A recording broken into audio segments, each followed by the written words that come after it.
What constitutes an over-the-top Jack Nicholson performance?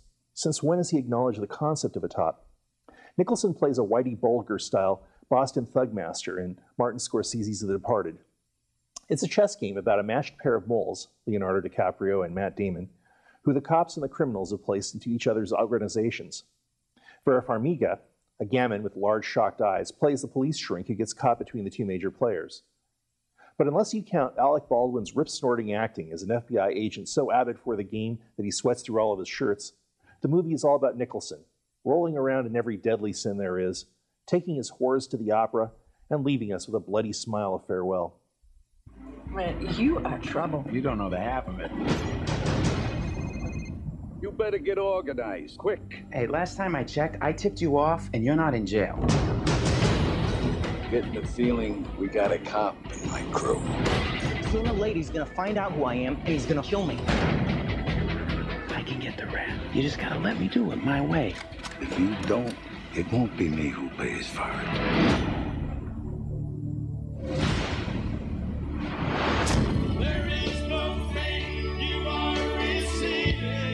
There is a leak from the inside. It's real, man. Smoke him out.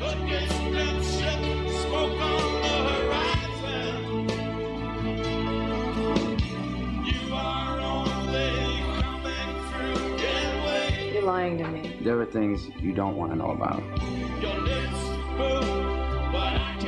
What are you waiting for, honestly? I mean, do you want him to chop me up and feed me to the poor? Is that what you guys want?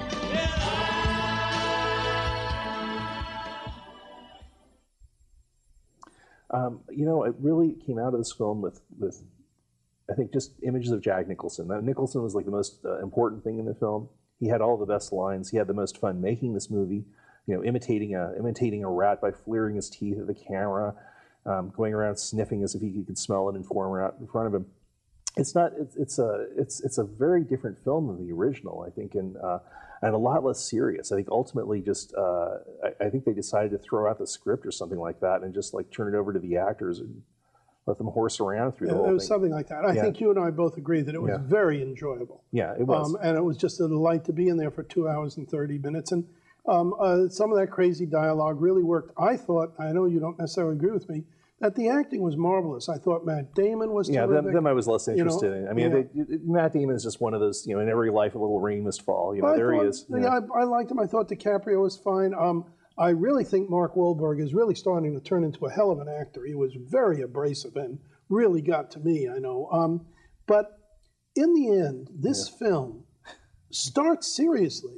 It ends with such bad taste and senselessness that the big last montage scene in a Coppola film that would have you absolutely breathless, the whole audience was laughing. Well, yeah, I think that's all it is. It becomes a bloody comedy all the way through, and I think it's because nothing's really emotionally at stake, which is I think that's something they imported from the original film, where they actually kind of almost put name tags on the two different moles so you can tell them apart during the title credits of Infernal Affairs, the Hong Kong original. Right. Between that, the crisis of Matt Damon's soul played out in front of one of the worst backdrops of downtown Boston I've seen. I mean, it was pure projection of a quality that Hitchcock would have had to set up and applaud. It's basically it's the story of like a gangster that has a lot of fun and eventually gets shot, which I guess is what they decided to do with it. But you see, the thing is that it was serious in the beginning. I think it was. See, I mean, I think it was supposed to be a serious study of good and evil and so forth. Good and evil, the idea of betrayal and lies and the search for true identity, the idea of fathers and fathers as guides is throughout there. Martin Sheen was the guide, for Costigan, and Jack Nicholson's the guide for Matt Dillon. There are real holes. Sorry, Dillon. There are real holes in this plot. Like right off the bat, no one suspects Matt Dillon is a mole. But Matt Damon can't stop doing it. But he's been raised by Nicholson, who is under surveillance from everyone. So you wonder, what the heck are they doing?